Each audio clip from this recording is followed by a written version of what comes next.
Əziz və hörmətli yeni çağırışlar. Nobel mükafatçısı və hörmətli yeni çağırışlar. Nobel mükafatçısı. Üzüldü sayın texniki problem üçün. Nobel mükafatçısı Gabriel Garcia Marquez deyirdi ki, kitab insanın ən yaxşı dostu, kör-körənə təqlid isə ən pis düşmənidir. Kitabı özünə dost seçənlərə salam olsun. Yeni çağırışların bugünkü qonağı Cənubi Florida Universitetinin təhsil liderliyi və siyasəti üzrə doktorantura proqramının koordinatoru professor Zorka Karanxhadır. Biz bugün həm də gizli kurikulum barəsində danışacağıq. Professor Karanxha dəvətimizi qəbul etdiyiniz üçün sizə dərin minnətdarlığımızı bildiririk. Sizi görmək çox xoşdur. Professor Karanxha, it's very pleasing to see you. Thank you so much for accepting our invitation. Thank you. This is honor for us. Thank you for having me. Məni dəvət etdiyinizə görə təşəkkür edirəm. İcazənizlə suallarımıza keçid edək.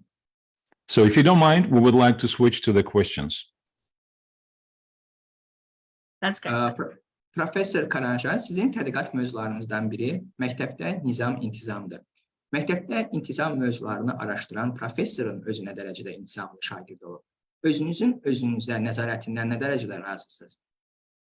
Professor Karanxha, one of your research topics is to be disciplined at school.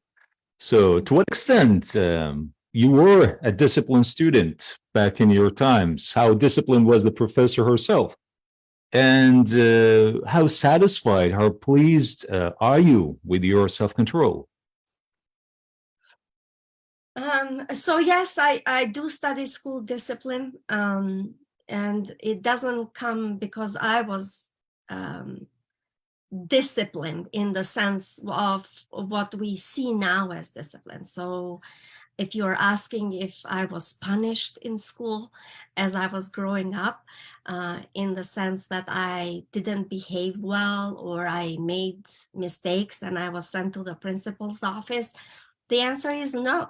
I was always a good student, very good student academically, and I behaved well, or I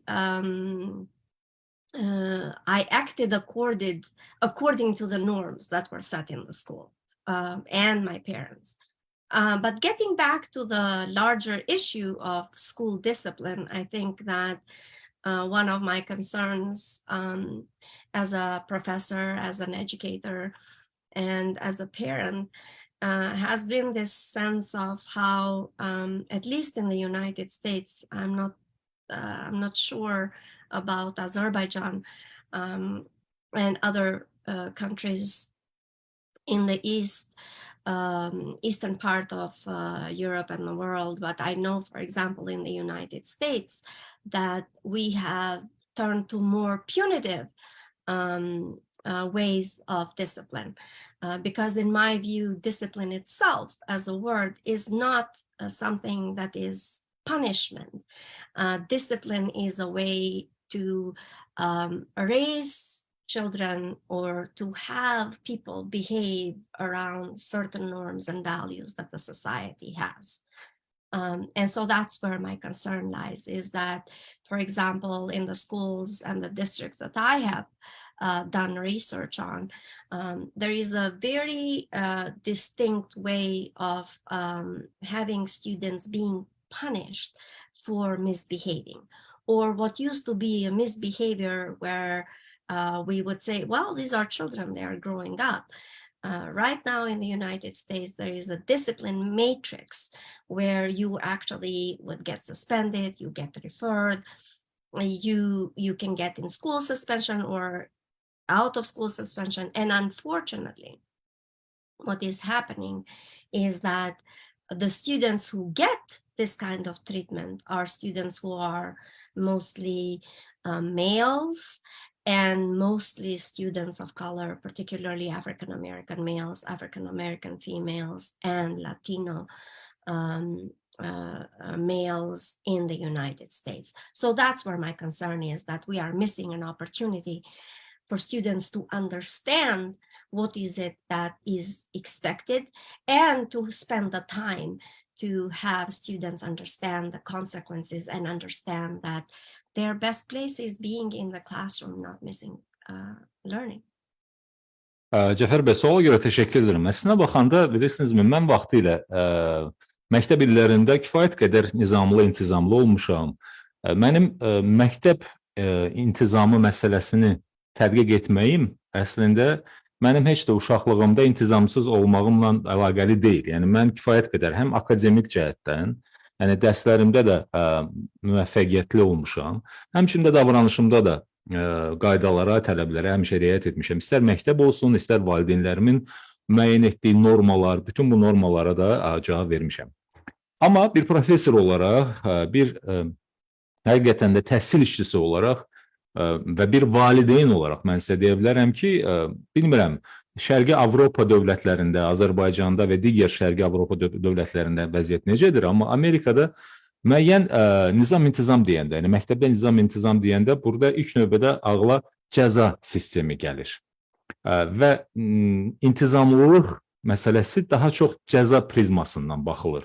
Yəni müəyyən tələblər, müəyyən normalar vardır ki, bunlar misal üçün Amerika Birləşmiş Ştatlarında hal-hazırda davranış və intizam matritsası adlanır. Bu matritsaya görə siz qaydaları pozduğunuz hallarda müvəqqəti olaraq sizin təhsiliniz dayandırıla bilər və yaxud xəbərdarlıq ala bilərsiniz, möhlət ala bilərsiniz, xəbərdarlıq ala bilərsiniz. Sizin təhsiliniz müvəqqəti dayandırıla bilir və nəticədə qaydaları kobud şəkildə pozduğunuza görə sizi məktəbdən xaric edə bilərlər. İş ondadır ki, bu sistem sırf cəza yönümlüdür və nəticədə biz nə görürük? Məktəbdən xaric edilən tələbələrin, şagirdlərin böyük əksəriyyəti kişilərdir, böyük əksəriyyəti oğlanlardır, kişi cinsinə mənsub olan tələbələrdir və böyük əksəriyyəti Afro-Amerika mənşəli və Latin mənşəli tələbələrdir, oğlan tələbələrdir. Və təəssüf ki, bu sistem tələbələrin təhsilə olan ehtiyaclarını, onların bu qaydaların nə dərəcədə vacib olduğunu başa düşməyi üçün çox da vaxt ayırmır. Yəni bu məsələ üzərində daha çox vaxt ayrılmalıdır, daha çox onlarla maarifləndirici işlər aparılmalıdır. Çünki sistem çox sərtdir və daha çox qaydalara körkəranə riayət olunmağı tələb edir. Yəni bu baxımdan görüləcək işlər çoxdur.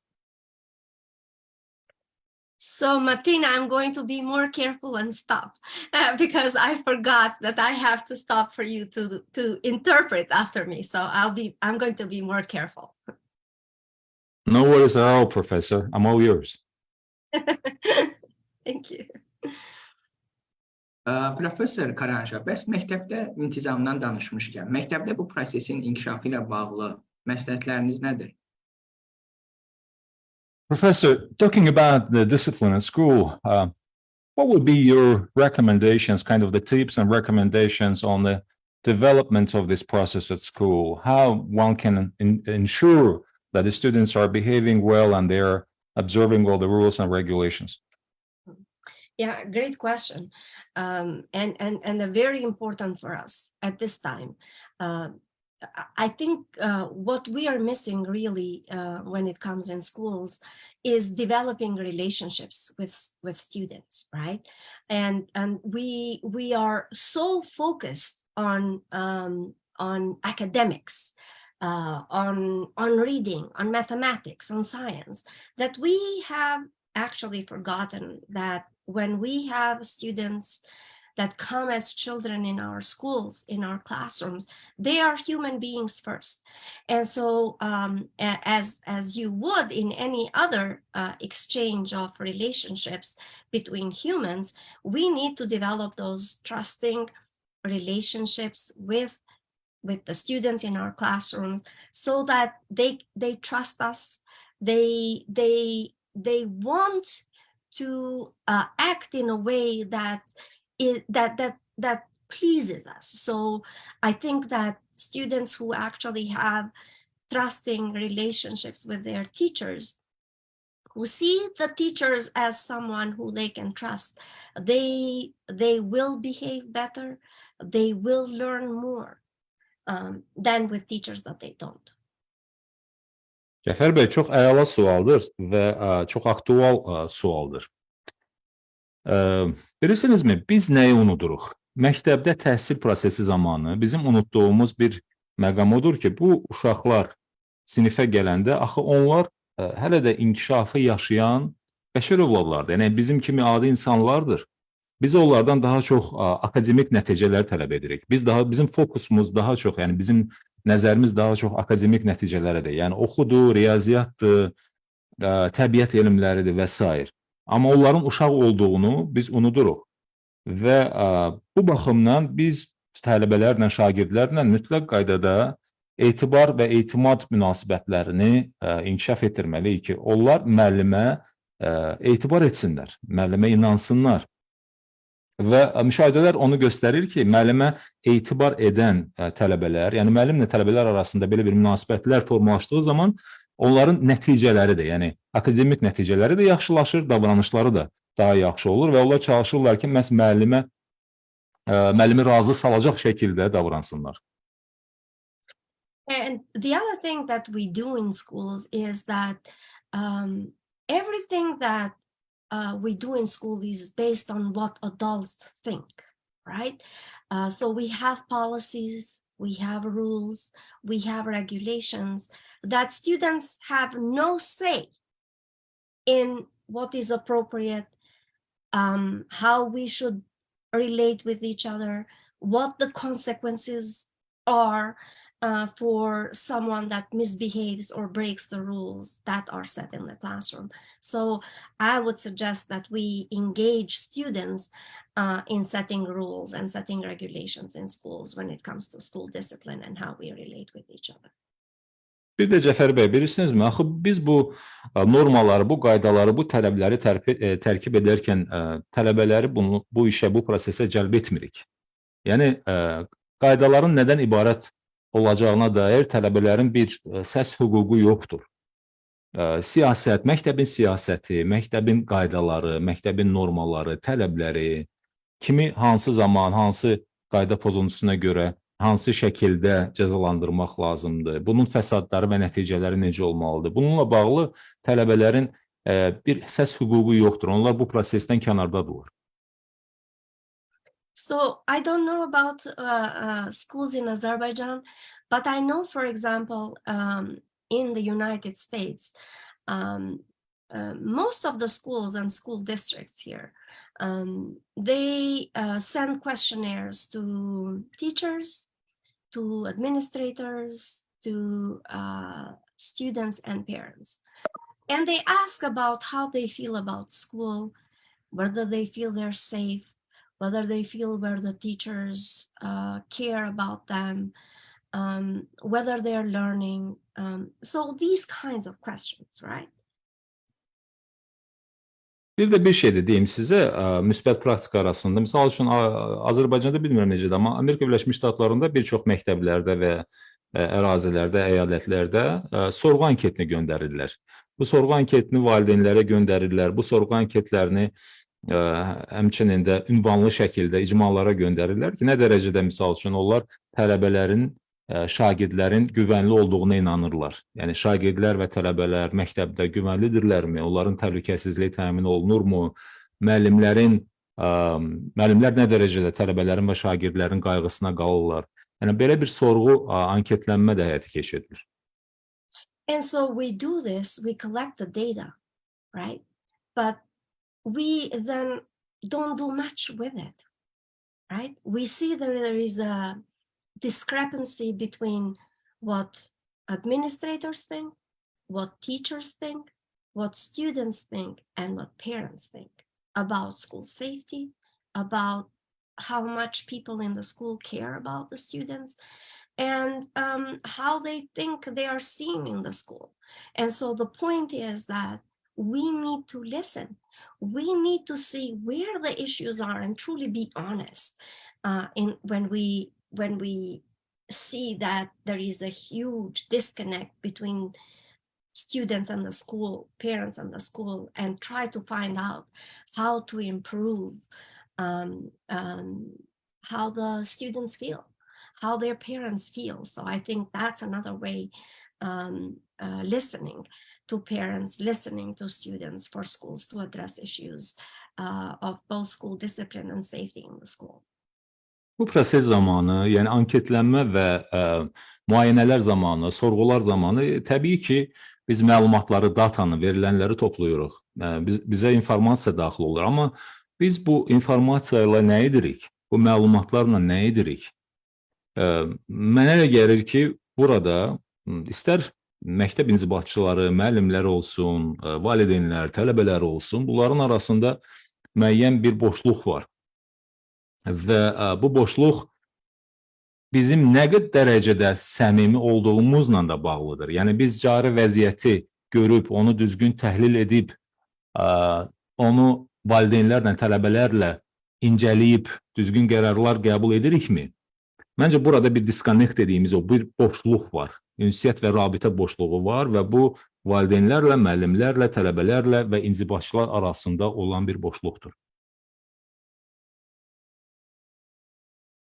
Professor Karanxha, siz az öncə şagirdlərin etibarını və etimadını qazanmaqdan danışdınız və etibar və etimad demişkən, mənim yadıma xaricdə məktəblər şəbəkəsində işlədiyim zaman bir məqam düşdü. Deməli, şagirdlər məktəbli paltarı geyməkdən imtina etmişdilər. Biz məktəbə həkimləri və dizaynerləri dəvət etmişdik ki, şagirdlərlə söhbət etsinlər. İzah etməyə çalışırdıq ki, niyə həkimlər həkim libasından istifadə edirlər? Ümumiyyətlə, digər peşə sahibləri niyə xüsusi geyimdən istifadə edirlər? Məsələn, həkimi ağ xalatda görməsək, onlar haqqında hansı fikrimiz formalaşar? Bu, onların davranışını dəyişməyə xeyli kömək etmişdir. Professor Karanxha, you just reminded me my professional experience. When I was working at a school, there was this case when the students that refused to wear the school uniform. And to address the issue, we have invited the physicians, the doctors, and also the designers just to explain how important and why does it matter to wear the uniform at school. And one of the key points, one of the messages was like, look, the doctors, the physicians, they are wearing the white uniform. And if you don't see the doctor wearing the white uniform, to what extent you would trust that doctor? And, you know, to a certain extent, that helped to address the issue and to get the students to appreciate this requirement. Oh. Oh, the issue of school uniforms is so fascinating. You know, it's been, I wore a school uniform when I went to school from first grade to I finished high school. I didn't think about it because I grew up in a communist country, so everybody wore it. But it's uniforms are they're widely used globally. And somewhere they are, you know, in Catholic schools, in private schools, in public schools across the world, right? And you can actually tell which school is which based on the uniform where you live. In the United States, uniforms have been a kind of a touchy subject because how you dress in the United States based on the Constitution and the First Amendment, which is freedom of speech, how you dress is a form of freedom of speech, right? And so, so there have been Supreme Court cases actually on this issue of uniform. But I think that I'm a little on the fence here, and I'm not going to say whether I am for or against it when it comes to uniforms. I tend to be a little bit more on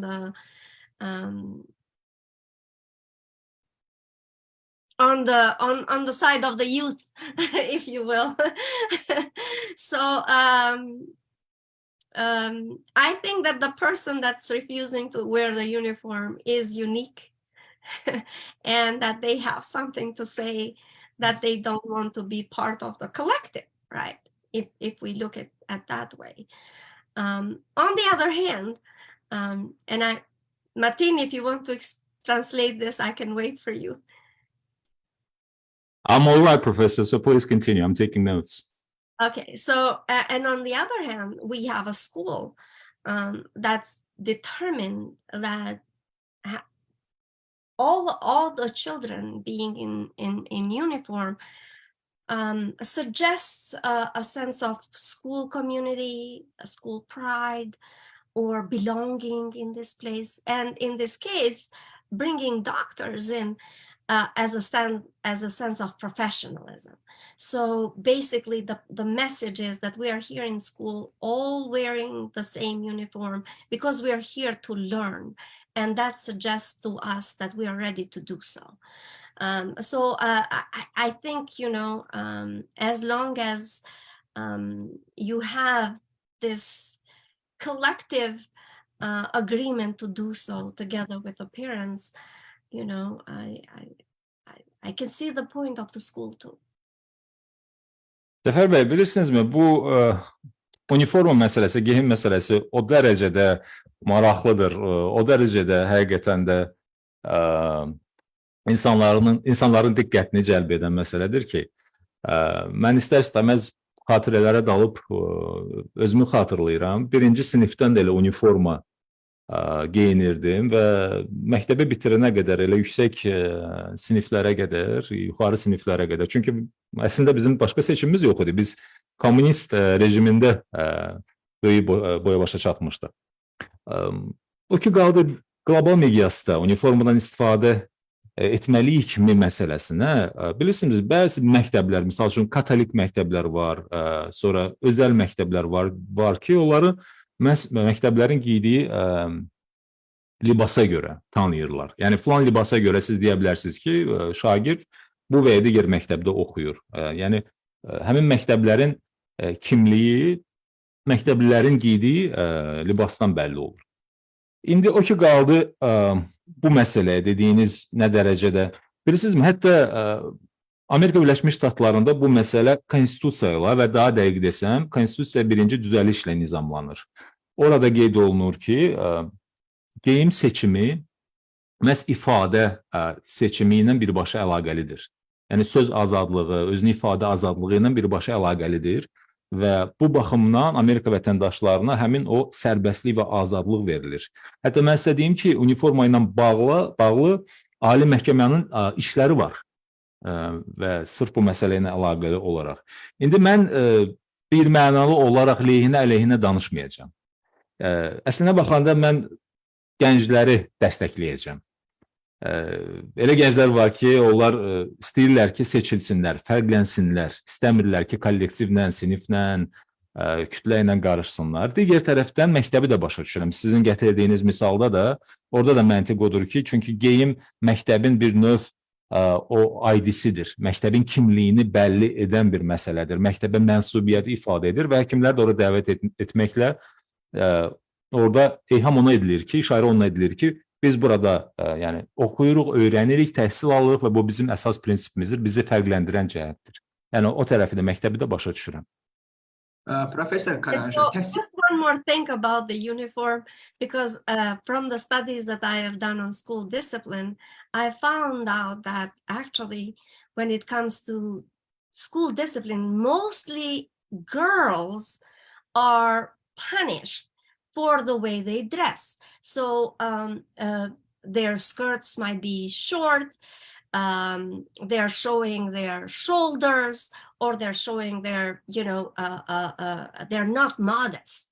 And so I found out that it's the girls that are the ones that are trying to be disciplined more in the way they dress than boys. So I think to an extent, when you have a uniform, that kind of takes that side of students missing class because of the way they dress.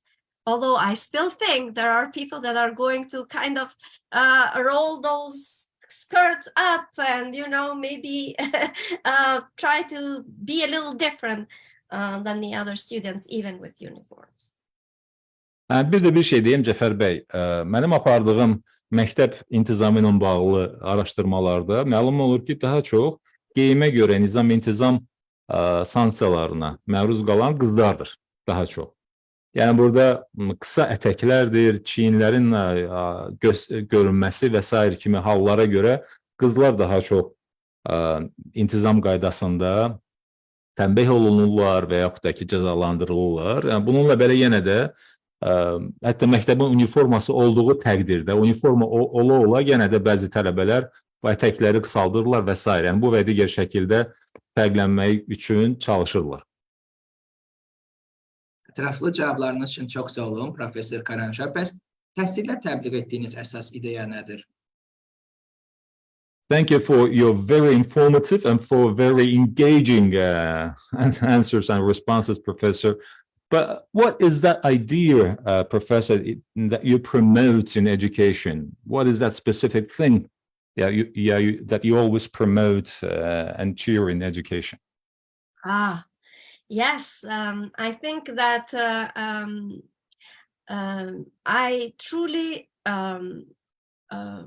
hope and I promote, I advocate for schools to be caring places. And I rely on this, on Nell Nodding's philosophy of caring. And I'll explain a bit later, I'll explain what I mean by this, Martin. Cəfər bəy, buna gəldikdə mən həqiqətən də məktəblərin bir həvəsləndirici, bir ilhamlandırıcı yer, Nevadın filosof fəlsəfəsi var. Mən onu birazdan daha ətraflı başa salacağım. O fəlsəfədə də məktəblərin belə bir həvəsləndirici, ilham verici yer olması, qayğı göstərən bir yer olması təbliğ olunur. Mən də onu təbliğ edirəm. Mən də onu əsas ideya kimi görürəm. And so when I say about schools as caring places, I mean schools being somewhere where the students go and they are happy to be there. I know that, you know, schools can give all kinds of different emotions and stress. I was a very good student. I was still stressed when I went to school. But I hope that we come to a place where students know that adults care for them, that they come to a place that's like a family place, because they're spending 6 to 7 hours a day, every day with us, right? And so, and that we care for students and we care for each other beyond our professional ties, right? That we see each other as human beings first, and then as learners, as our roles, whether it is professors or students, or whether it is administrators. So seeing each other as human beings and relating to each other as human beings in school, having kids that are happy there, that are joyous, that we develop a level of learning, a love of learning for them. I think that's what I'm trying to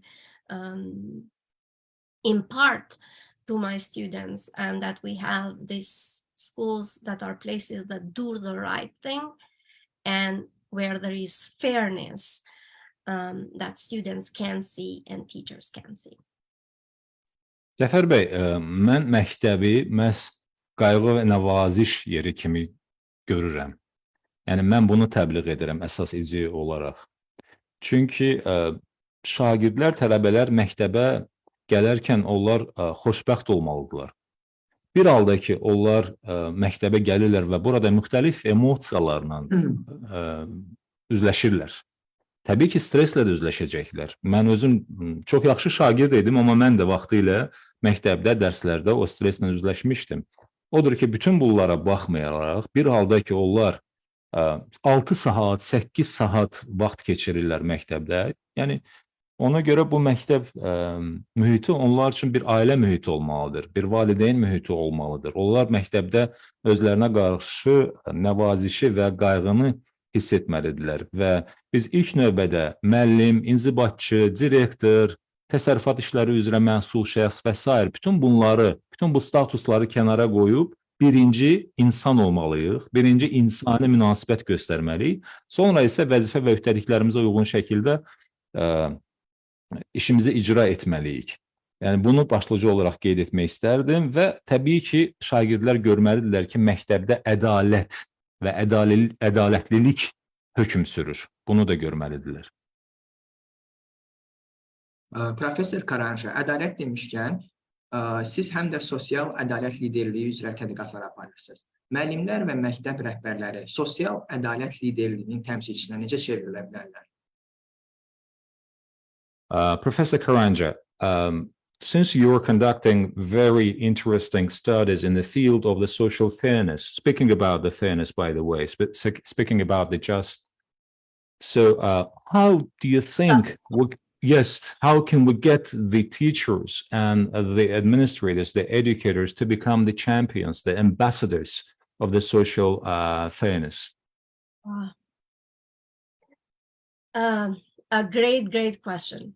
That it's something I just came from another conference in Washington, D.C., and it was around special education, which is education for students with different needs or with different abilities, right? And so how do we get there? I think there is a lot that needs to be done in terms of how we see each other. Like, how do we see students who are different? How do we move past the discussions of what's normal, right? And how do we include students with different abilities? Those that are gifted and students that are more in the lower cognitive levels or with physical differences. How do we have high expectations for everyone? And it means that I see you and I see that you can. And here's how I am going to try to make it possible for you to do so, right? And I will continue. Cəfər bəy, elə bu yaxınlarda yeri gəlmişkən möhtəşəm sualdır, çox gözəl sualdır. Bu yaxınlarda mən elə Vaşinqtondan bir konferansdan geri dönmüşəm və orada fərqli ehtiyacları olan, fərqli bacarıq və ehtiyacları olan tələbələr və tələbələrin bu təhsil prosesində iştiraki məsələsi və məsələləri müzakirə olunurdu.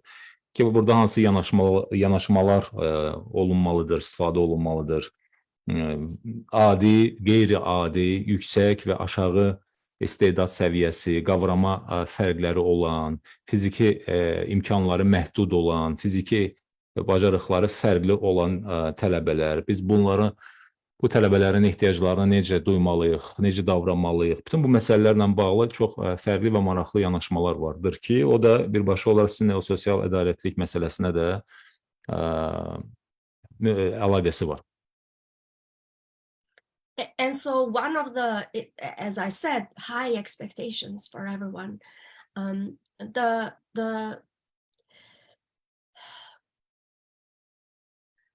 We live in, schools are institutions that are man-made. So people have made these institutions, and of course you make institutions that are reflective of the larger society. And so when you look at larger society, we know, for example, like, see, I have a fractured hand.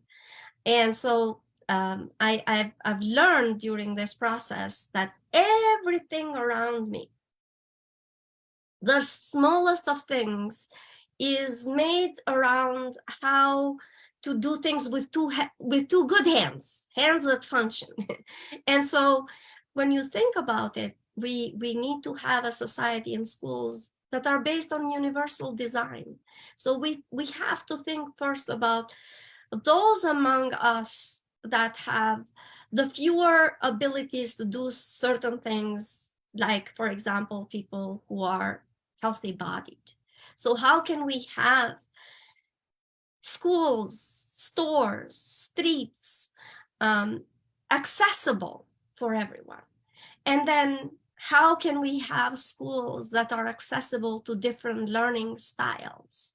How can we have schools that are accessible to students with different ways of learning and engaging? I think that's also a very important part. So that's one thing. And the other is, how do we have teachers and administrators who have critical thinking to recognize when policies and when procedures do not work and are not fair? And how do you go about making them fair, making them more just for everyone in the school? Bir də Cəfər bəy, bilirsinizmi, burada yüksək gözləntilər bəzən tətbiq olunur şagirdlərə. Amma bu yüksək gözləntilərlə onların müqabilində həmçinin də o gözləntiləri təmin etmək üçün imkanlar olmalıdır. Axı, məktəblər cəmiyyətin yaratdığı bir təsisatdır, düzdürmü? Yəni, cəmiyyətdə baş verən prosesləri əks etdirir. Baxın, mənim indi sağ əlim zədələnib. Və mən bu sağ əlim zədələndiyi zaman həqiqətən də ətrafa baxıram ki, ətrafda hər şey iki əli də normal şəkildə fəaliyyət göstərən insanlar üçün nizamlanıbdır. Hər şey, yəni sağlam insanlar üçün ki, iki əli ilə bu prosesləri görsünlər, onun üçün nəzərdə tutulub. Amma mən bir əlim elə bir burxulan kimidir və ona görə də əlim əzildiyinə görə mən görürəm ki, bu o qədər də rahat deyil. Yəni, universal dizayn deyilən bir anlayış var. Universal dizayn bütün insanların, onların imkanları nəzərə alınmaqla o şəkildə qurulur ki, bu insanlar özlərini rahat hiss etsinlər. İstər məişət olsun, istər məktəb olsun, təhsil müəssisəsi olsun. Yəni, biz elə etməliyik ki, məktəblər hər kəs üçün çatımlı olsun, əlçatan olsun və müxtəlif öyrənmə stillərini, öyrənmə üslublarını, tərzlərini özündə əks etdirsin. Və burada, yenə də deyirəm, çeşidli fərqli şəkildə təhsil və tədris prosesi təşkil olunmalıdır ki, heç kim kənarda qalmasın və bununla da o sosial ədalətlilik təmin olunsun. Professor Karanxha, inklüziv təhsildən danışmışkən, məlumdur ki, hər birimizin özünə məxsus öyrənmə stili var. Bu fərqlilikləri təhsil prosesində necə tənzimləmək olar? Ümumiyyətlə, inklüziv təhsil prosesinin qurulması və inkişafı üçün müəllimlər və rəhbərlərə başqa məsləhətləriniz nədir?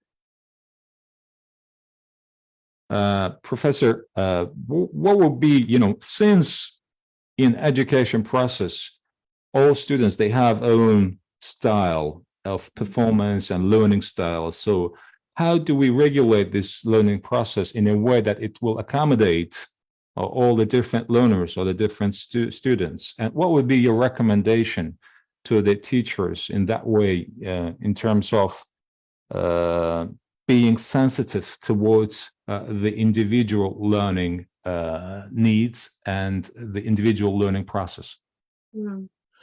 Yes, a great question again.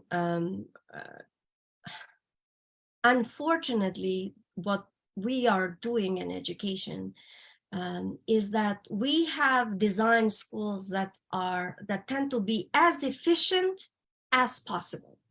So basically, we want to educate the masses, right, free of charge.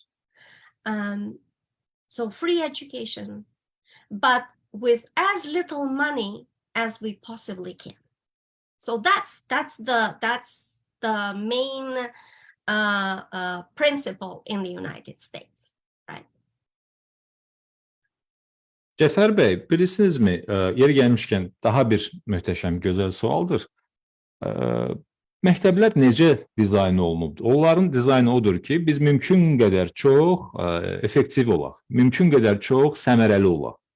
Bu zaman biz böyük kütlələri pulsuz olaraq, təmənnasız olaraq onlar üçün təhsil prosesini həyata keçiririk. Yəni, təhsil onlar üçün pulsuz olsa da, ödənişsiz olsa da, digər tərəfdən biz çalışırıq ki, digər xərclərimiz mümkün qədər az olsun. Yəni, Amerika Birləşmiş Ştatlarında təhsil prosesinin əsas prinsiplərindən biri budur. Yəni, təhsili pulsuz olaraq gerçəkləşdirmək, amma təhsillə bağlı xərcləri mümkün qədər minimum səviyyədə saxlamaqdır. And so we have designed these large schools, and I don't know in other countries, but I know, for example, and especially here in Florida where I am, you have schools that are high schools, which is secondary would be, that's how they call them in Europe, where you have 3,000 students in a school. That's a big school. And so what that then does is that we are seeking to have standardization. So everything is standard. We have these specific methods of teaching it. We have these texts that everybody needs to be on the same page at the same time. Və Cəfər bəy, bilirsinizmi, bu nəyə gətirib çıxarır? Yəni, pulsuz olaraq, kütləvi şəkildə təhsil prosesinin təşkil olunması böyük məktəblərin formalaşmasına gətirib çıxarır. İndi bilmirəm, dünyanın digər yerlərində necədir, amma ABŞ-da bu belədir. Yəni, əgər biz high school dediyimiz, yəni orta siniflər, orta və yuxarı sinifləri götürsək, xüsusilə Florida ştatında bir məktəbdə, bax, bu orta və yuxarı siniflərdə təhsil alan, eyni vaxtda təhsil alan şagirdlərin sayı bir məktəbdə hardasa 3000-dir, təqribən 3000-dir. Bu deməkdir ki, çox böyük sayda tələbə kütləsi var. Və bu böyük sayda tələbə kütləsinin müqabilində siz məcbursunuz ki, istər tədris prosesi olsun, istər təhsilin özü olsun, istər dərsliklər olsun, istər dərslər olsun, siz bu zaman standartlaşdırırsınız hər şeyi. Siz hər şeyi ümumiləşdirirsiniz ki, bu qədər sayda olan o tələbə kütləsini, ehtiyaclarını qarşılayasınız. And so we have reached this standardization, right, in everything. And standardization itself is against differentiation. And so the question that you ask requires differentiation. And that requires the teacher to plan differently for this group of students here that would prefer to have something as a project to work on, compared to this group of other students that would be fine with a lecture from the teacher, compared to another group that might want to learn through playing, right? Or might want to go out, or might want to go visit someplace for them to learn that way. The way that we have schools does not allow for that. So, and in this sense, we are really kind of teaching in a way that privileges some students that are fine, that they can learn by themselves, that they can learn a certain way compared to other students that might require a different approach, that might need a little more help, that maybe they started somewhere that is below another student, right? And so that there might be a different way for them to get to it. We are not, as a system, as a school system, open to that. And on top of that, we have all students tested the same way, which is a standardized test in a multiple choice that doesn't allow for you, for example, to build something and show me that you know it, you could do it. So I think those are, some of the barriers. I know that you want me to say what are the ways that we could do, and I think we need to rethink schooling so that we can allow students different ways of learning, different pace and different ways of showing that they know. Bir də Cəfər bəy, dediyim kimi, belə bir yanaşma nəticə etibarilə standartlaşmaya gətirib çıxarır. Standartlaşma da sizin dediyiniz məsələdə, yəni o fərdi yanaşmada tamamilə fərdi yanaşmanın əleyhinədir. Yəni onun, belə deyək ki, antonimidir. Mənaca və məzmunca ondan fərqlənir. Və çünki fərdi yanaşmada fərqli şəkildə tələblər, fərqli şəkildə tədris prosesi qurulmalıdır. Fərdi ehtiyaclar nəzərə alınmalıdır. Müəllimlər öz dərslərini fərqli şəkildə planlaşdırmalıdırlar. Elə qrup var ki, elə bir tələbə qrupu vardır ki, onlar daha çox hansısa layihə formasında, yəni müəllimin verdiyi tapşırıq əsasında layihə formasında öyrənirlər. Elə digər qruplar vardır ki, onlar üçün daha çox mühazirələr uyğundur. Elə qrup tələbələr var ki, şagirdlər vardır ki, onlar daha çox oynayaraq və yaxud da ki, kənara çıxaraq, səfər edərək daha yaxşı öyrənirlər. Və standartlaşdırılmış yanaşma zamanı siz hamıya eyni yanaşırsınız və bu zaman müəyyən tələbələrə imtiyaz verirsiniz. O tələbələri ki, deyək ki, sizin təbliğ etdiyiniz və tətbiq etdiyiniz tədris üsulu onlara uyğundur və yaxud da ki, onların təbiəti etibarilə daha istedadlıdırlar və bu zaman digərləri kənarda qalır. Çünki onların xüsusi ehtiyacları var. Onların öyrənmə tərzi, üslubu fərqlənir və siz onu nəzərə almırsınız. Yəni, bu baxımdan mən deməzdim ki, fərdi öyrənməyə, fərdi şəkildə tədrisə açığıq. Bütün bunlardan əlavə, hələ bunlar qalsın bir qırağa, biz bütün tələbələri standart şəkildə test edirik, standart şəkildə imtahan edirik. Yəni, Amerikada bilirsiniz ki, vahid, standart test sistemi tətbiq olunur, çox seçimli cavablar əsasında, çox variantlı cavablar əsasında standart vahid test sistemindən istifadə edirik. Yəni, standart təhsil, tədris və üstə gələrək standart test və imtahan sistemi. Təbii ki, indi bilirəm, deyəcəksiniz ki, bəs nə etmək olar? Biz bütün bu sistemi, yanaşmanı yenidən düşünməliyik, yenidən dizayn etməliyik, yenidən tərtib etməliyik ki, tələbələrin, şagirdlərin fərdi ehtiyacları da nəzərə alınsın. Professor Karanxha, çox sağ olun. Bəs təhsil prosesində hansı liderlik stilinə daha çox ehtiyac var? Niyə? Müəllim və idarəçilərdə bu liderlik stilinin inkişafı üçün nələr edilməlidir? Professor Karanxha, what do you think? What specific leadership style do we need in the schools and why? And what needs to be done to get the teachers and admin staff, administrators to follow that leadership style?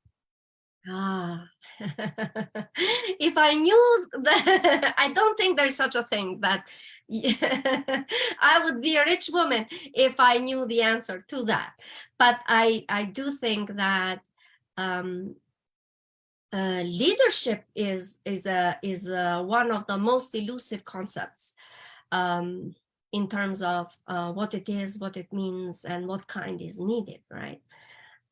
I do think that every school is very specific, and depending on the needs and the people that are there. So there is this process of interactions between who is at the school, what are the needs, what are the goals, and then kind of the specific leadership that you employ in that. However, having said that, I would say that one of the leadership theories, if you will, that has been most prominent has been the one that's rooted more in the democratic style of leadership, right?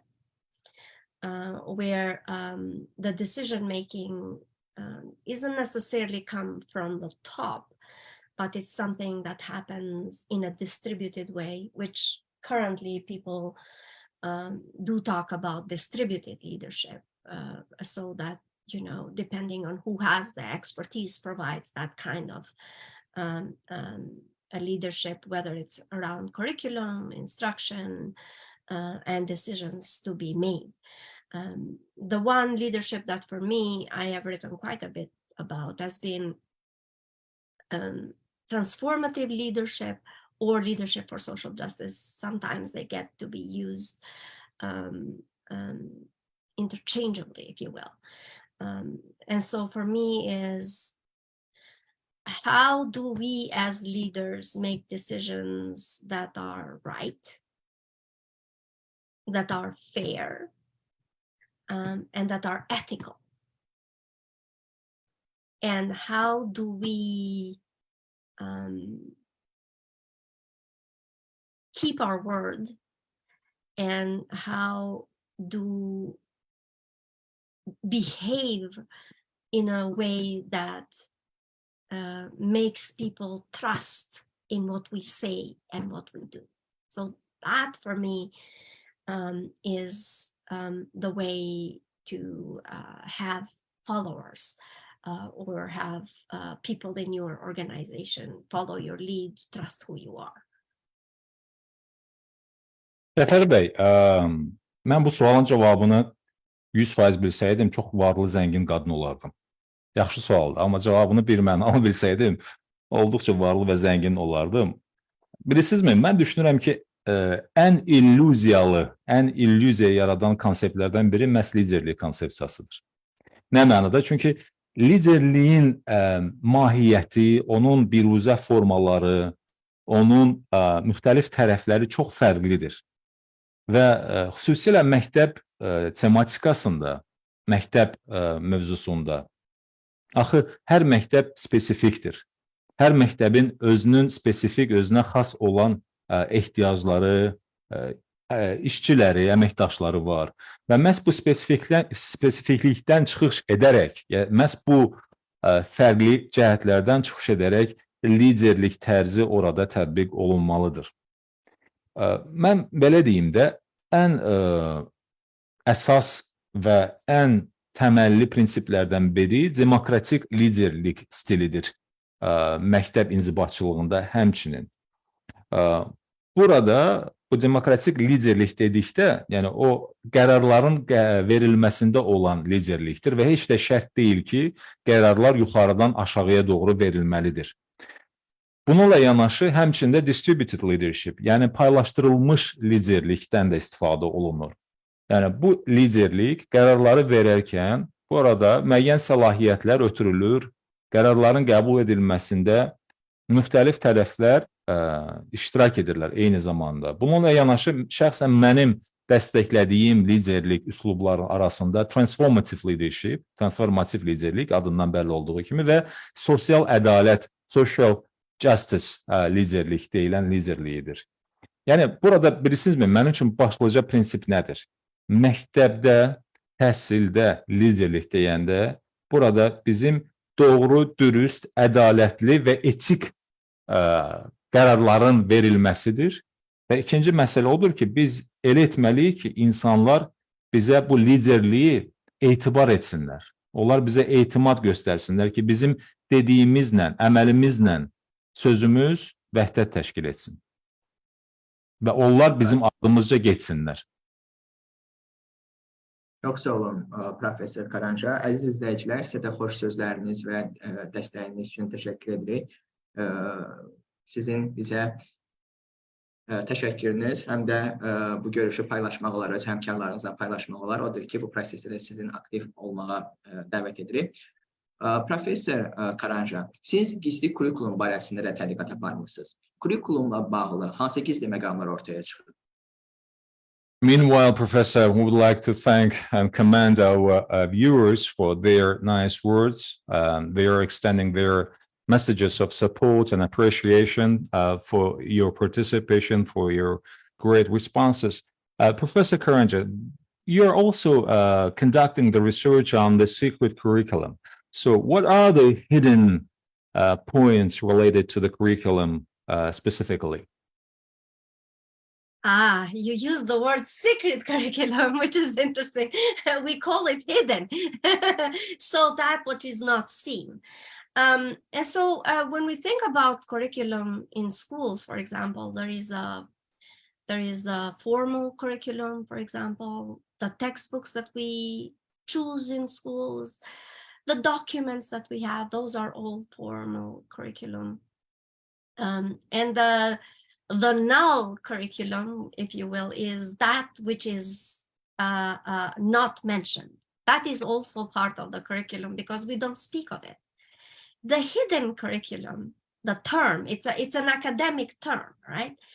The hidden curriculum is something that we do, but that we do not, but that's not part of the formal curriculum, right?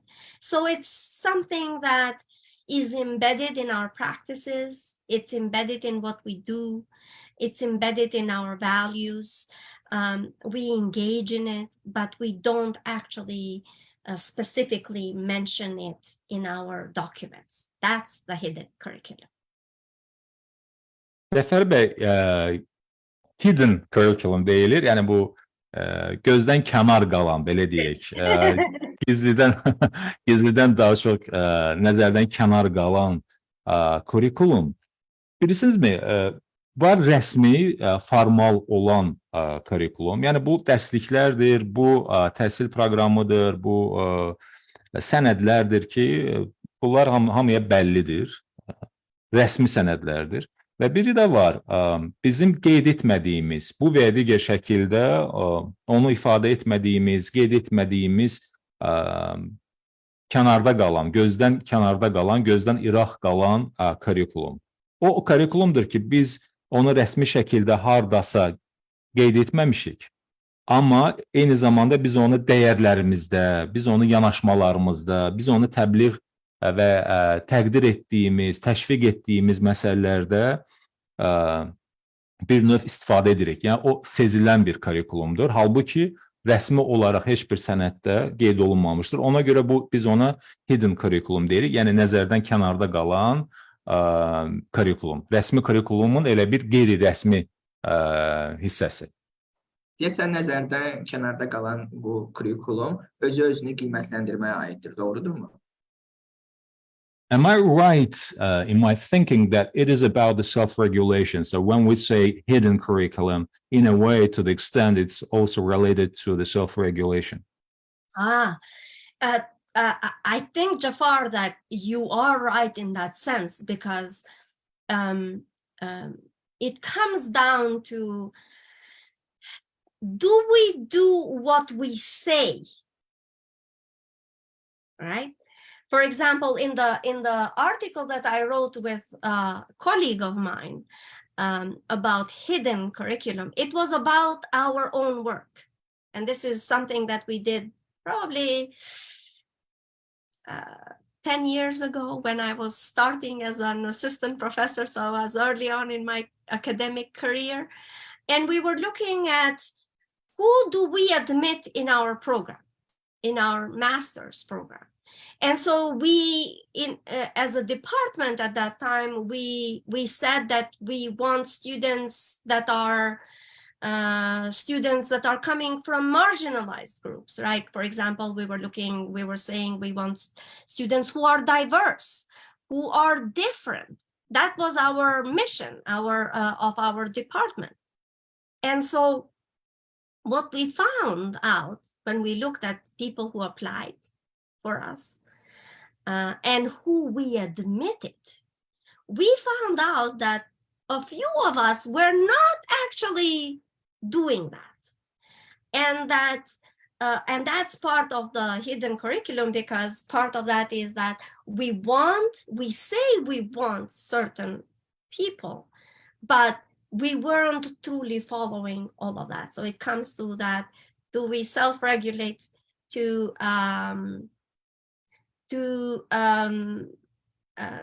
do work according to what we have agreed to be our mission and our values of the department, or do our own personal values trump that.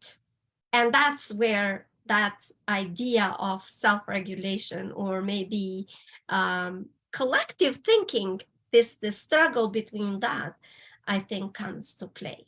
So that's what we did with that piece, trying to find out, do we actually do what we say? Cəfər bəy, sizin bax bu nəzərdən kənar kurikulumla bağlı qeyd etdiyiniz özünü tənzimləmə məsələsi doğrudur. Bilirsiniz nə mənada doğrudur? Yəni biz dediyimizi edirikmi? Əməlimizlə sözümüz, sözümüzlə əməlimiz eynidirmi? Çünki bu yaxınlarda bəli, elə həmkarımla həmmüəllif olduğum bir məqalədə də mən gizli və nəzərdən kənarda qalan kurikulumla bağlı araşdırmada da bir şey qeyd etmişdim ki, misal üçün 10 il bundan öncə elə o zaman doçent olaraq çalışırdım və biz belə bir araşdırma həyata keçirdik. O zaman fakültəmizdə əsas missiyamızı daha çox marjinal ailələrdən, yəni belə deyək də, kənarda qalan ailələr, ümumi proseslərdən, ümumi təhsildən kənarda qalan, imkanları fərqli olan, az olan ailələri çalışırdıq ki, o ailələrdən olan tələbələri daha çox qəbul edək fakültəmizə. Bunu bir missiya olaraq, bunu bir vizyon olaraq, yəni bunu bir baxış olaraq müəyyən etmişdik. Amma bilirsinizmi nəticədə nə oldu? Nəticədə biz qəbul imtahanlarını və kimi qəbul etdiyimizi incələyəndən sonra məlum oldu ki, biz tamamilə fərqli tələbə auditoriyasını cəlb etmişik. Yəni, öncə ilkin olaraq istəyirdik ki, marjinal ailələrdən tələbələri qəbul edək, amma nəticədə fərqli tələbələri qəbul etdik. Yəni, bu əlbəttə ki, həmçinin də özünü tənzimləmə məsələsidir.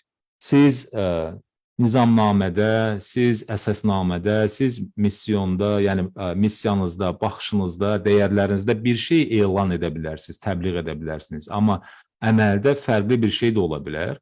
Ona görə burada özünü intizam məsələsi vacibdir və bir də ki, collective thinking, yəni kollektiv təfəkkür də, kollektiv şəkildə düşüncə də önəmlidir. Professor Karanxha, 22 iyul, yəni ötən həftə Azərbaycanda Milli Mətbuat Günü idi. Networkdə belə bir sual yazmışdım. Təhsillə bağlı hansı xəbəri dünyaya çatdırmaq istərdiniz? Bu xəbərin başlığı nə olardı? Bu suala sizin cavabınız da maraqlıdır. Thank you, Professor Karanxha. By the way, July 22 was the National Press Day in Azerbaijan, the National Day of Press. And I wrote the question on the T-Network platform. I wrote, like, what news about education would you like to convey to the world? What would be the headline of this news? So the same question to you, Professor. I would appreciate your answer to this question. What would be that, you know, the headliner, the news that you would like to convey as the first topic question to the world? So what would I want, or what would be the headline actually? Yəni mənim hansı sualı vermək istədiyimi soruşursunuz, yoxsa sərlövhə nə olardı, başlıq nə olardı? Başlıq nə olardı? Yəni siz hansı xəbəri çatdırmaq istərdiniz? Well, the both. What would be the news? So what would be the headliner? What would be the kind of the topic, the first thing on the news, and what would be in content? What question, specific question you would like to address? I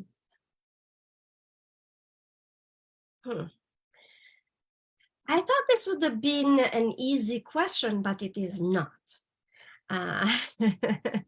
So I would say that right now, I think we are still doing what we have been doing, even though we know it's not working. So education keeps doing the same thing, the same system, even though we know that it does not serve all students. So that would be the headline of what is happening right now in education. We have tried accountability, rigid accountability. We have tried standardization. and it hasn't been working. It in fact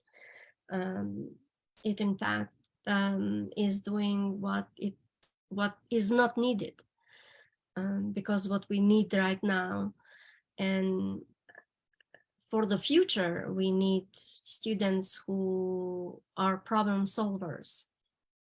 We need creative people, the ones who will design better systems, better ways of engaging, better ways of solving problems that we are facing right now in the world.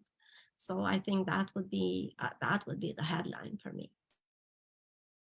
Cəfər bəy, əslində ilkin olaraq mənə elə gəldi ki, rahat sual olacaq. Amma sonra görürəm ki, qəliz sualdır.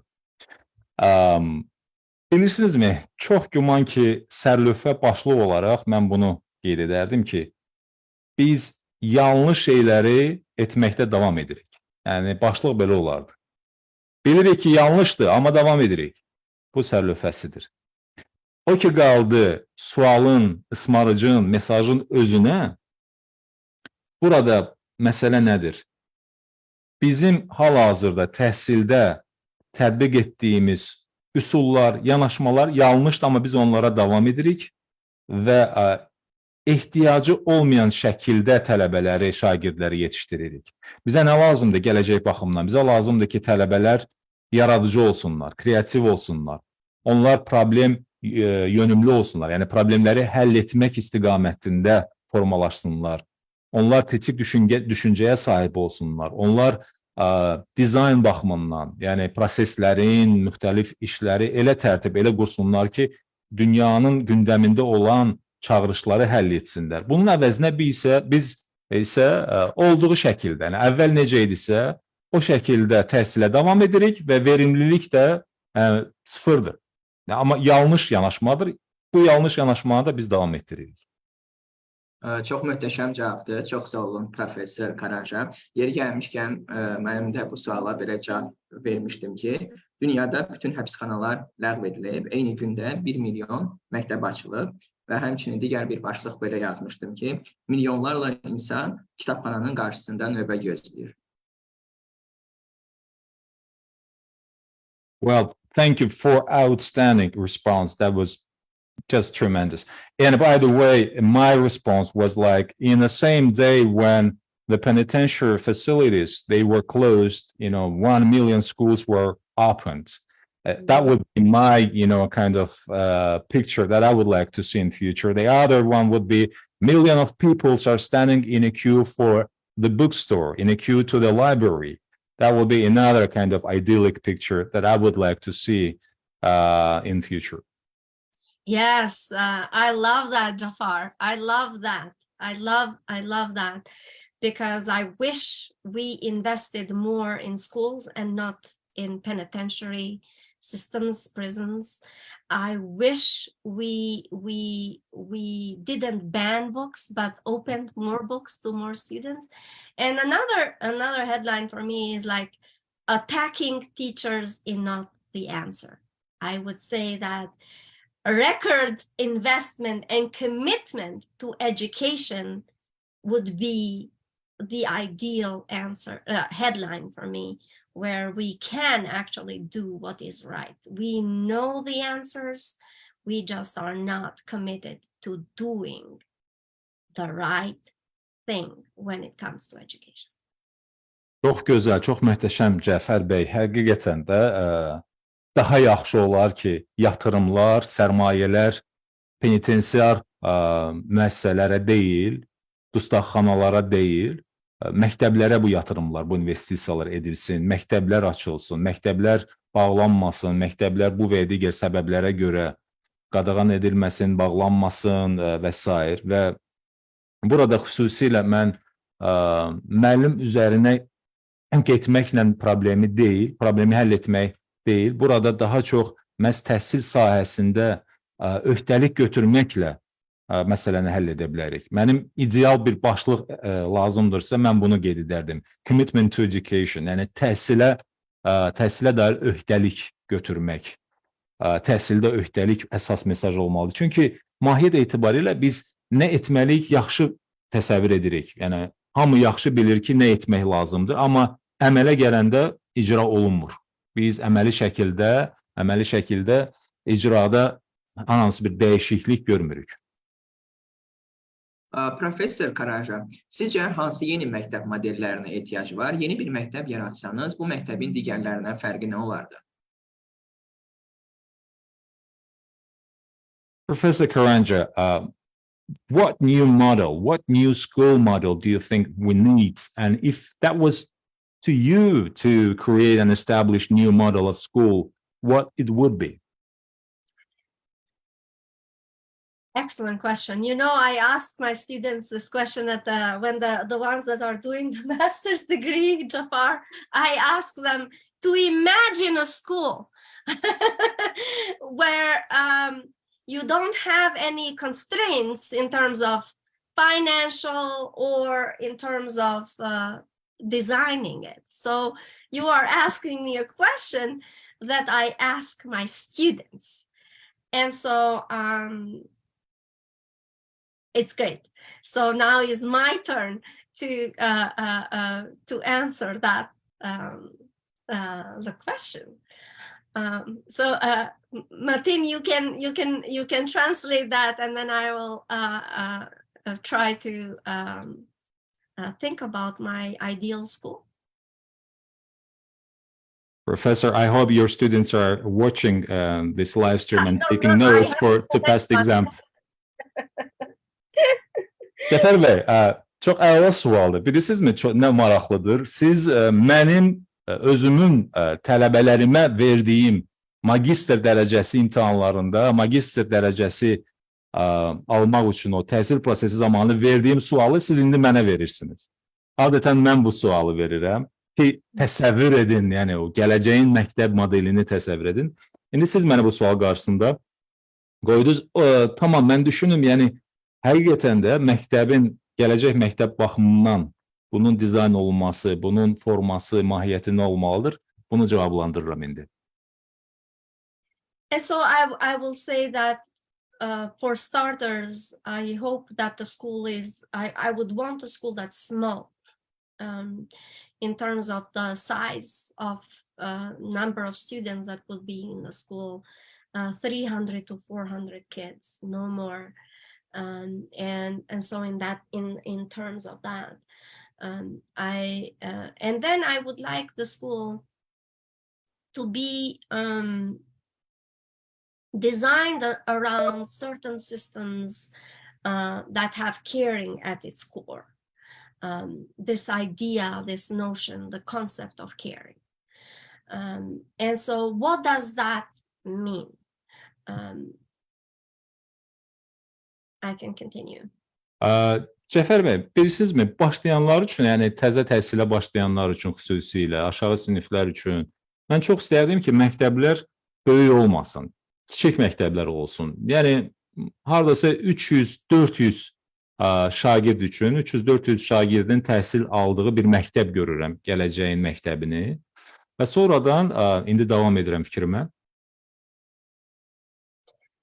And so I would like a school that's based on this idea of caring, and when it means, for example, caring about each other. Like even in an elementary school, we need to actually teach kids to care for each other, caring about the environment, right?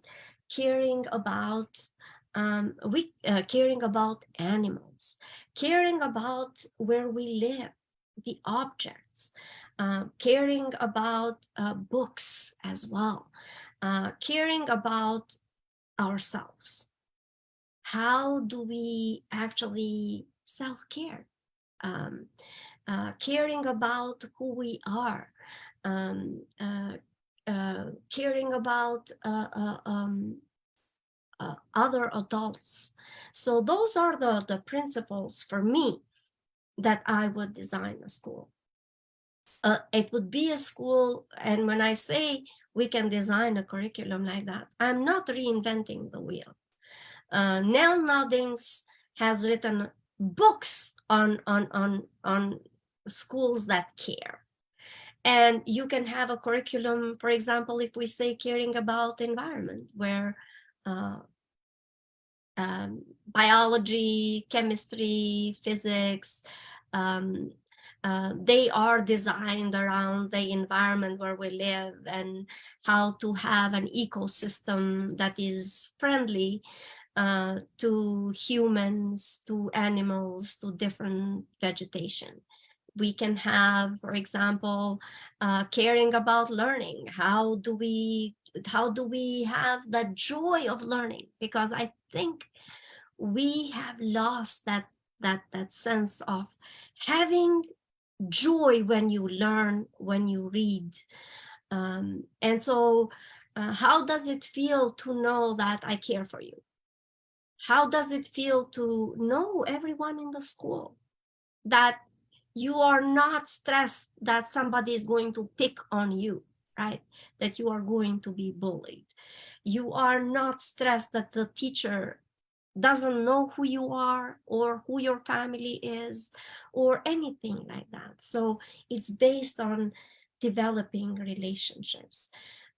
So that for me would be a school that if I had my wish, I would create. That would be around smaller classrooms, teachers around, other teachers that can step in if more need is there, therapeutic environments for kids who might need that, environments that are accessible to all for kids who are neurodivergent.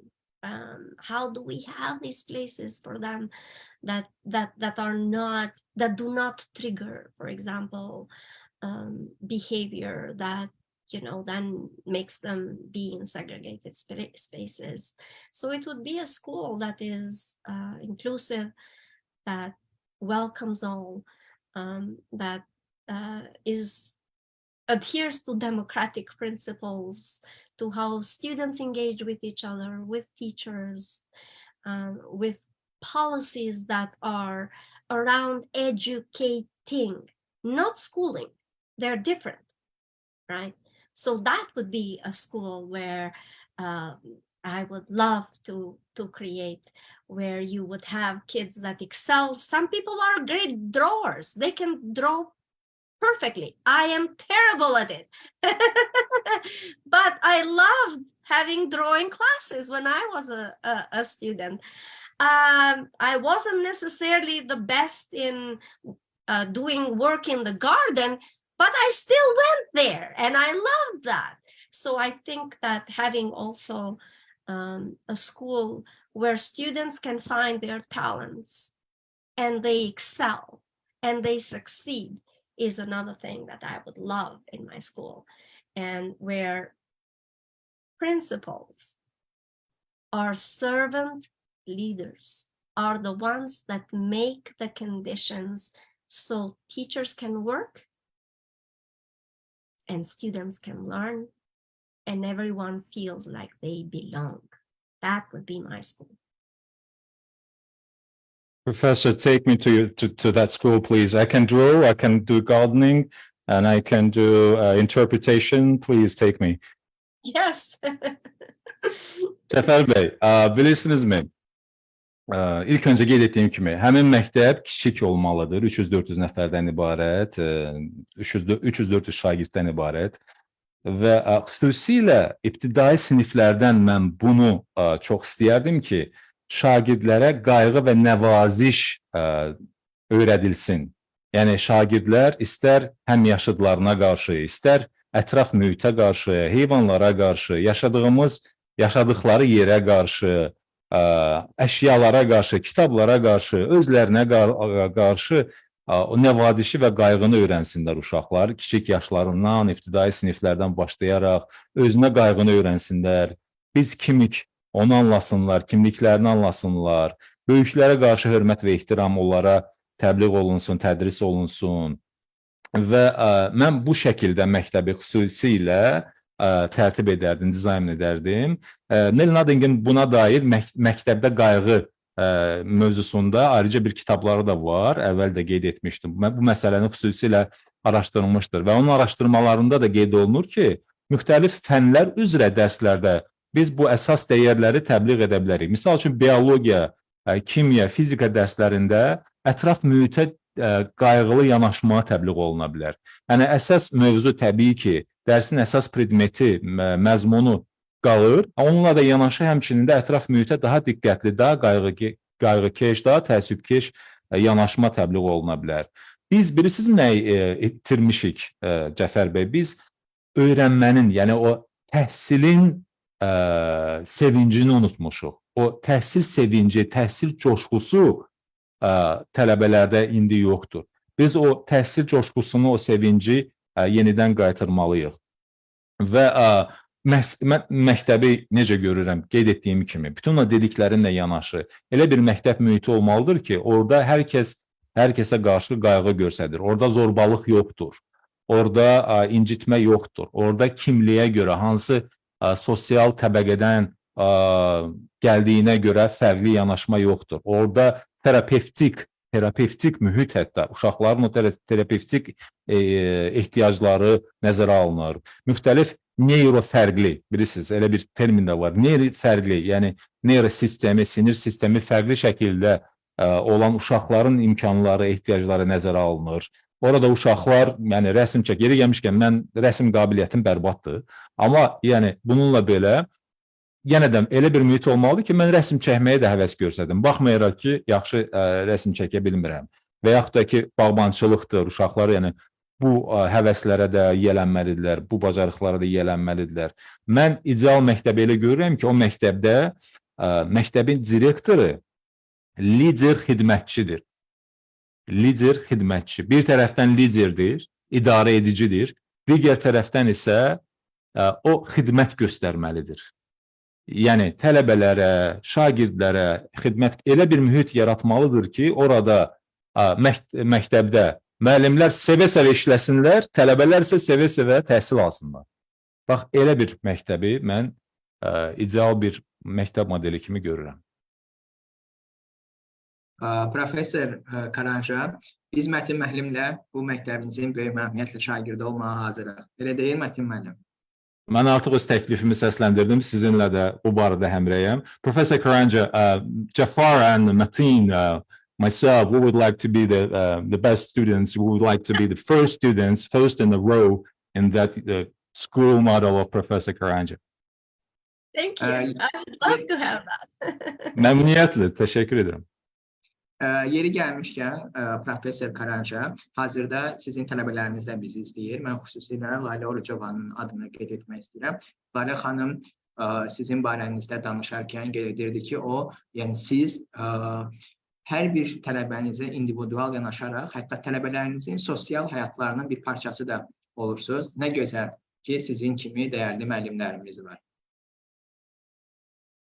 Professor Karanxha, by the way, your students are also watching us, including Lala Rujava, and Lala, she is so much into you. She's praising you so much. She's saying that Professor Karanxha is caring, is really, truly caring student, a caring teacher, and she's much also involved in social life of the students, making sure that they are doing well and caring about them. Very attentive, very caring person. So we are so much privileged to host you in our program. Oh, Lala is very kind.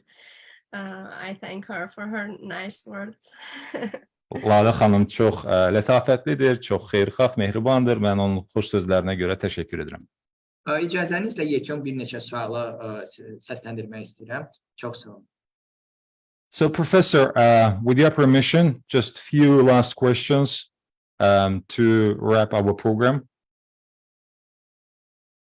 Təşəkkür edirəm. Professor Karanxha, şagirdlərin tədrisi və hüquq adlı kitabınızda müəllimlik peşəsinə namizədlərin və şagird tədrisi ilə bağlı mövcud məhkəmə qərarlarını təhlil edərək müəllim namizədlərin hüquq və vəzifələrinə də toxunmuşsunuz. Şagird tədrisi ilə bağlı mövcud məhkəmə qərarlarından hansı dərsləri çıxarmalıyıq? Professor Karanxha, in your book, Teaching Students and Law, you also touch on the rights and obligations of teaching candidates, analyzing the existing court decisions on teaching candidates and teaching students. So what lessons should we draw from existing court cases, court decisions on learners, on students? And so that book that I wrote with a former professor of mine, it's very United States specific. So,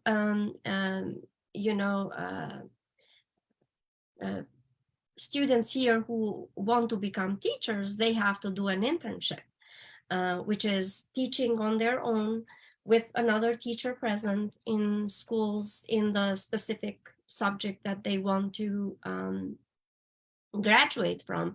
And the cases are not many, but they are from students who are in public schools, in public universities, and those who are in private universities, right? And so depending on what kind of university you go to, you are going to have different issues that you have a right to challenge, or a responsibility to abide by. And so most of the cases really sometimes are for behavior that, for example, student teachers were not professional enough. So the way they behaved, or sometimes the way they addressed the students, or the way that they interacted with the cooperative teacher, who is the teacher in charge of who has given permission for you to attend, to practice your craft, which is teaching. Cəfər bəy, beni sualla bağlı mənim həm müəllif olduğum həmin vəsait keçmiş professor, bizim universitetin keçmiş professoru ilə birlikdə yazmışdıq və əslində bu məsələ Amerikaya xas, ABŞ-a xas olan bir məsələdir, spesifik bir məsələdir. Burada söhbət təcrübəçi müəllim, tələbə müəllimlərdən gedir. Yəni, gələcəkdə müəllim olmağa hazırlaşan tələbələr üçün belə bir tələb var ki, onlar müəyyən dövrü təcrübəçi olaraq digər baş müəllimlə birlikdə fəaliyyət göstərsinlər. Bu məhkəmə işlərin sayı çox deyil. Onlardan bəziləri dövlət universitetlərində, digərləri isə özəl universitetlərdə yer almış hallardır. Və universitetin növünə görə də görürsən ki, burada tələblər fərqlənir. Həmin o təcrübəçi müəllimlərə şamil edilən tələblər fərqlənir. Və bir çox bu məhkəmə işlərində şikayətlər nədən ibarətdir? Davranış və intizamla bağlı. Həmin bu təcrübəçi müəllimlərin davranışı ilə bağlı. Onların qaydaları pozduqları, qeyri-peşəkar davranışa görə tələbələrə qarşı olan münasibətlərində olan pozuntular və yaxud da ki, həmkarı olan baş müəllimlə münasibətlərində olan uyğunsuzluqlara aid edilən məhkəmə işləridir, vəsatətlərdir. And so in terms of in terms of the outcomes, like what came of these cases, the majority of the student teachers lost their court cases, so the universities won. For public universities, they claimed academic freedom, that I have this, the way I teach or what I do has to do with academic freedom, or the way that I was treated was unfair. So they were talking about 14th Amendment due process rights. In the private universities, students can only file under contract law, basically that the university had promised that I would graduate with certification and they didn't uphold it. And the universities came and say, well, we did have this contract, but you did not comply with what we were asking you to do. So student teachers are vulnerable in that sense because they were considered students if they didn't follow, and teachers if they didn't behave professionally. So it's this kind of neither fish nor fowl kind of situation that you are neither this nor this, and in that sense there is a lot that can go against you. Cəfər bəy, burada deməli bilirsinizmi məsələ nədir? Çox zaman görürsən ki, məhkəmə iddiası ilə tələbələrin özü də, yəni təcrübəçi tələbələrin özləri də çıxış edirlər. Onlar da universitetlərə qarşı məhkəmə iddiası irəli sürürlər. Amma təhlil onu göstərir ki, bir çox hallarda universitetlər bu məhkəmə çəkişməsində qalib tərəf olurlar. Yəni vəsatətçi olan, iddia qaldıran, iddiaçı olan daha doğrusu tələbə, müəllim təcrübəçilər, onlar uduzurlar.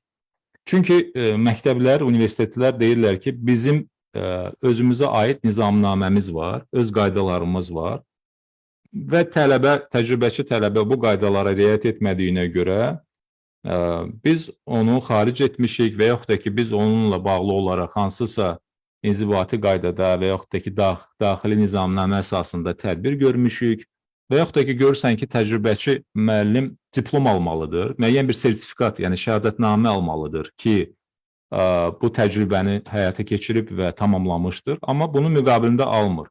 Məhkəmədə də universitet deyir ki, yəni də təcrübəçi tələbə mənim qoyduğum tələblərə riayət etməmişdir, filan bəndləri pozmuşdur, ona görə də mən ona bu sertifikatı təqdim etmirəm. Yəni, bax, bu kimi məsələlər var.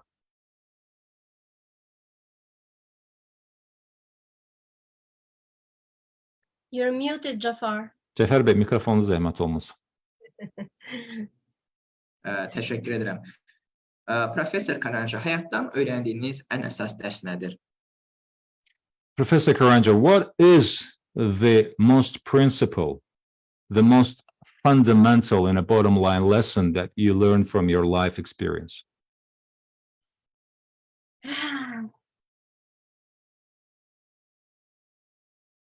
I've been thinking about this, you know.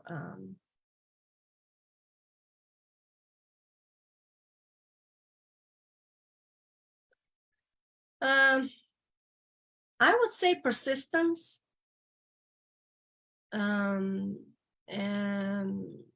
So once you set a goal, something that you want to achieve, to not get overwhelmed, to know that there are specific steps and one step at a time is easier. You always have that big goal, right? You know where you're going. But if you think about it, that it's so huge, how do you get there? Is to be able to manage to figure out what are the steps and persist in taking steps one at a time. Yeah, and hard work. Mən, Cəfər bəy, belə deyərdim, yeri gəlmişkən bu məsələni beynimdə də incələmişdim. Mən deyərdim ki, inatkarlıq, davamlılıq, məqsədyönlülük çox vacibdir. Həyatdan çıxardığım əsas dərslərdən. Sizin böyük bir məqsədiniz, böyük bir amalınız ola bilər. Amma bu böyük məqsəd və amalın fonunda siz onun o nəhəngliliyi qarşısında özünüzü aciz hiss etməməlisiniz. O nəhəng məqsədi və amalı xırda hissələrə bölməlisiniz. Və hər dəfə bir addım atmaqla, hər dəfə hansısa bir işi görməklə o məqsədinizə yaxınlaşmalısınız. Odur ki, bu yolda da nə lazımdır? Mən deyərdim, inatkarlıq, davamlılıq, məqsədyönlülük və bir də ki, zəhmətlə çalışmaq. And one final thing, do not become successful at the expense of others. You can always do things by being kind and being considerate of others. You can do it without harming anyone. Və bir şey də mən yekunda qeyd edim, uğura gedən yolda siz heç bir zaman digərlərini xərcləməyin. Yəni sizin uğurunuz və müvəffəqiyyətiniz digərlərin hesabına olmamalıdır. Qərar qəbul etdiyiniz zaman, çalışdığınız zaman, inatkarlıq göstərdiyiniz zaman, eyni zamanda da digərlərini də nəzərə alın. Sizin addımlarınız başqalarına zərər, ziyan gətirməsin. Və bunun da təbii ki, bu tamamilə mümkündür və siz də yolunuza uğura davam edəsiniz. Professor Karanxha, mən bildiyimə görə siz büdcəsi 6 milyona yaxın qrant layihələrinin qalibisiniz. Yəni büdcəsi 6 milyona yaxın qrant layihələrini həyata keçirmisiniz. Belə bir professor olaraq qlobal uğur qazanmaq istəyənlərə sadəcə bir məsləhət versəydiniz, bu nə olardı? Professor Karanxha, I know that you have been successful executing the grant projects with a budget of around 6 million US dollars. So having that said, what would be your advice for those that would like to be globally successful? Oh, yes.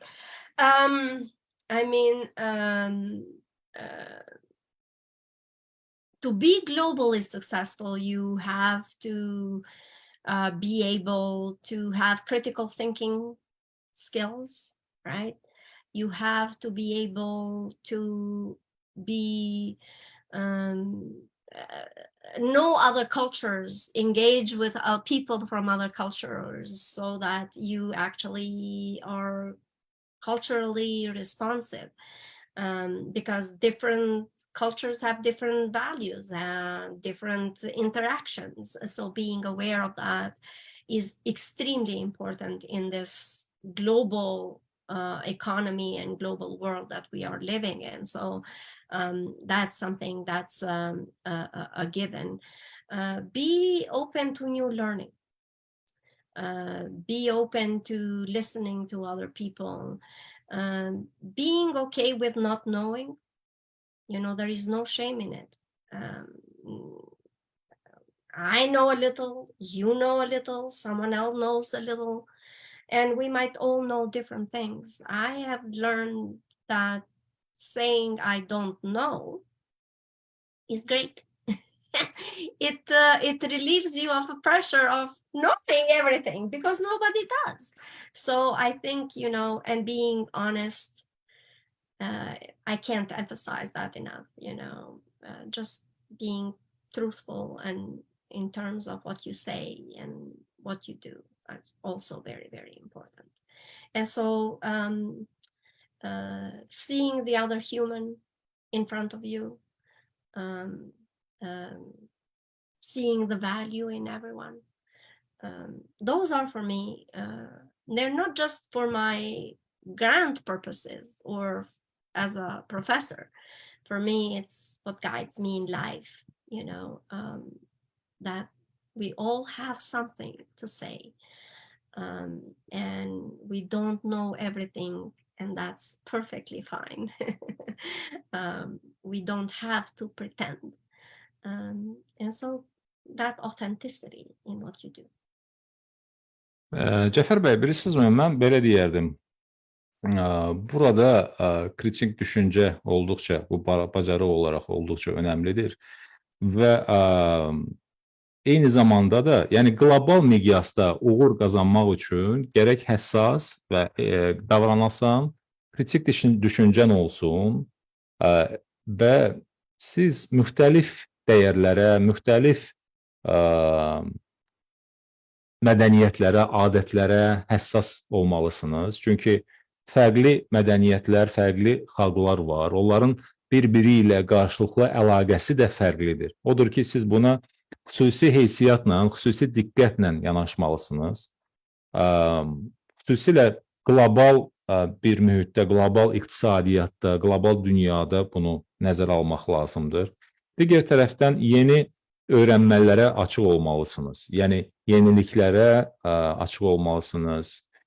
İnsanları fikirlərinə açıq olmalısınız və mən bilmirəm yanaşması da sizin üçün tamamilə rahat bir yanaşma olmalıdır. Yəni, tam səmimi etiraf edək ki, mən də, misal üçün, çox şey bilmirəm, siz də çox şey bilmirsiniz və digərləri də. Və bunun özlüyündə etiraf olunması nə gözəl şeydir. Bu sizə artıq yeniliklərə açıq olmağa, yeni biliyi mənimsəməyi daha da rahat edir. Həmçinin də səmimi və dürüst olmalısınız. Digər insanları da, onları, yəni, bir insan, bir şəxsiyyət kimi qəbul etməlisiniz. Hər bir insanda bir dəyər görməlisiniz.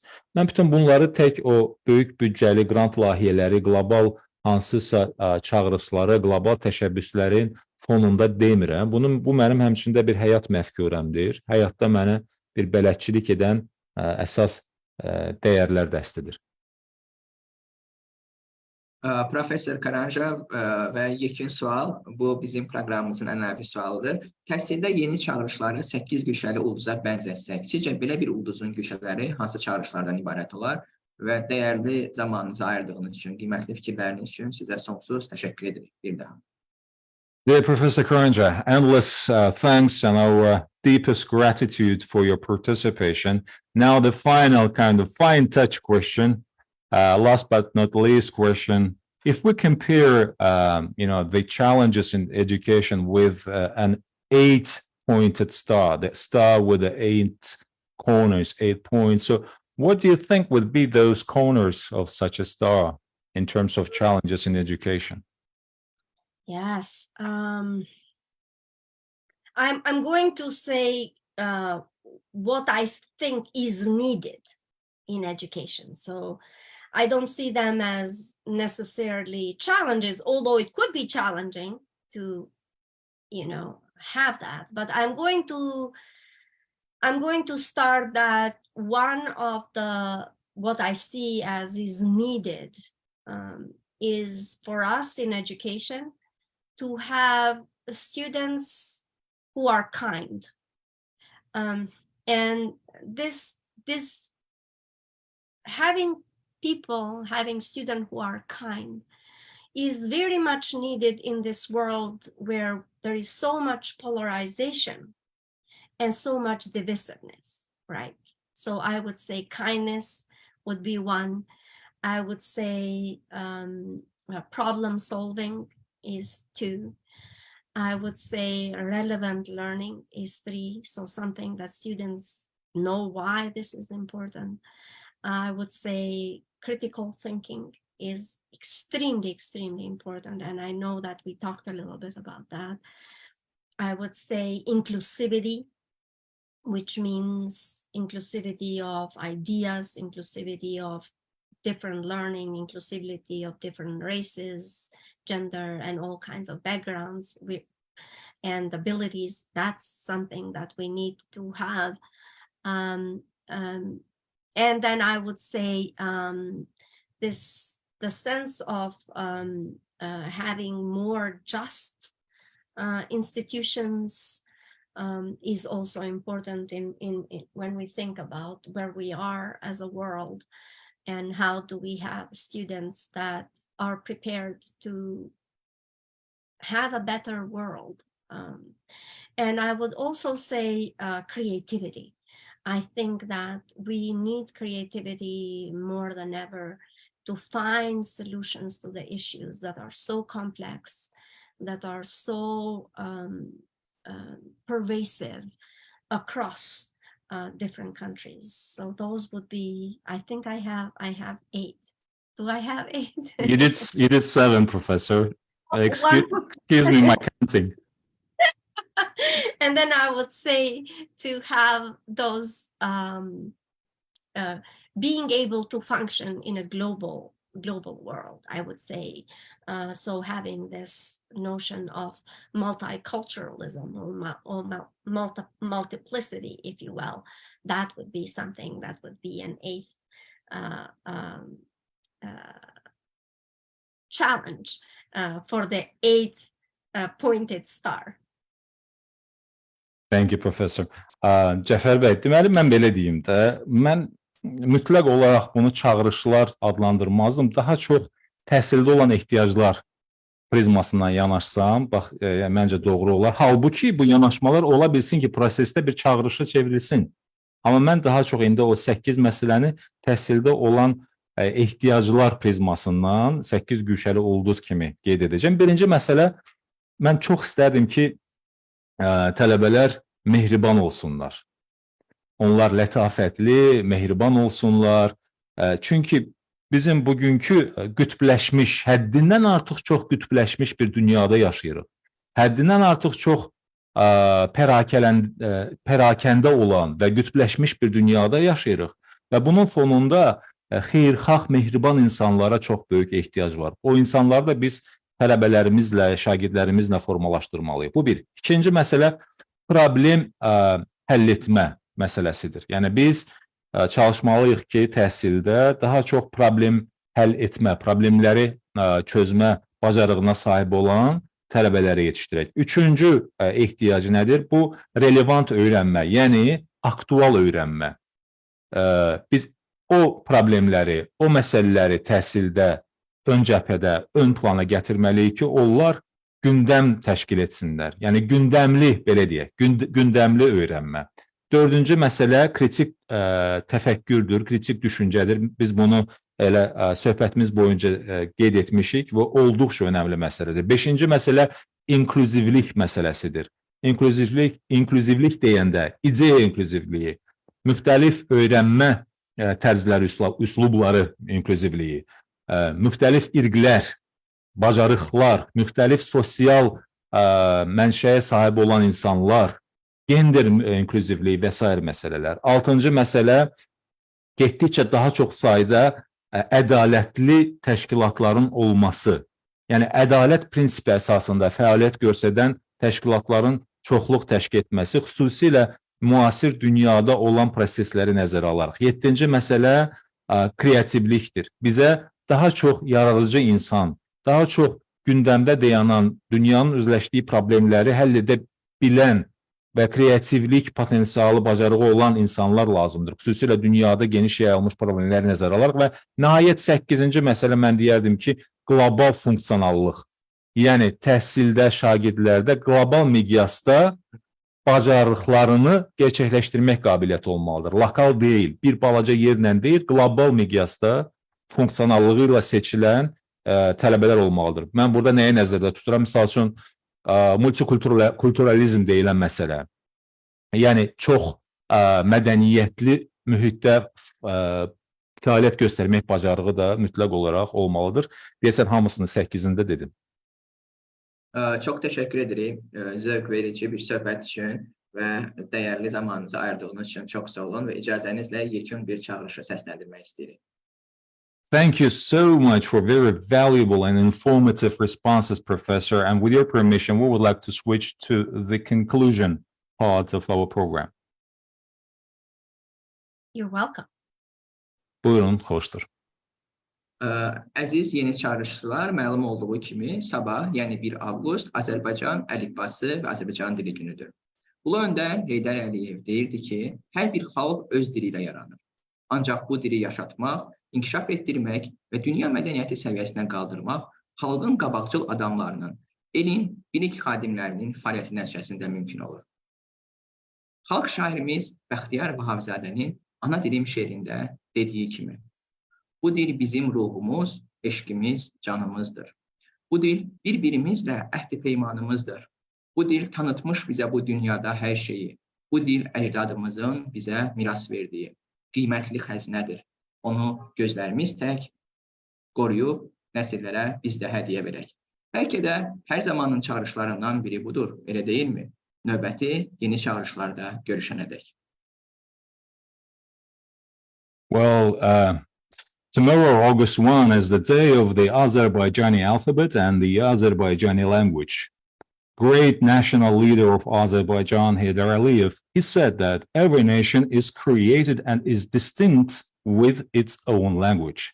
However, to keep this language alive, to develop it and raise it to the level of world culture as a result of the activities of the leading people, of the people that are the key figures of the science and knowledge of the country, this is their mission. And as our poet Bəxtiyar Vahabzadeh, he said in his poem, and the poem is, it sounds in this way, my mother tongue. This language is our soul. It is our love. It is our flesh and blood. Mother language is our pledge that we made to each other. Mother language has introduced us to everything in this world. This language is a precious treasure that our ancestors inherited to us. So let's protect and pass down this gift through generations. So perhaps this is one of the main challenges of all times, isn't it? See you in next new challenges. See you in Baku. Thank you so much. Thank you for having me, Jafar. Thank you for your very thoughtful questions, and because you've made me think a lot about the important issues of the day and in education. I truly enjoyed my time, so thank you. Mən təşəkkür edirəm Cəfər bəy, məni dəvət etdiyinizə görə və çox düşüncəli suallara görə yeri gəlmişkən elə suallar səsləndirdiniz ki, yəni ötən illər ərzində də, günlər ərzində də bu suallar həmişə ağlıma gəlirdi, məni düşündürürdü və olduqca maraqlı bir söhbət oldu. Çox təşəkkür edirəm. Tərcüməçimizə də çox təşəkkür edirik. Thank you so much, Mr. Martin. Yes, thank you. My pleasure. I hope I didn't make it hard for you. You made it great. Thank you. Thank you too, Professor.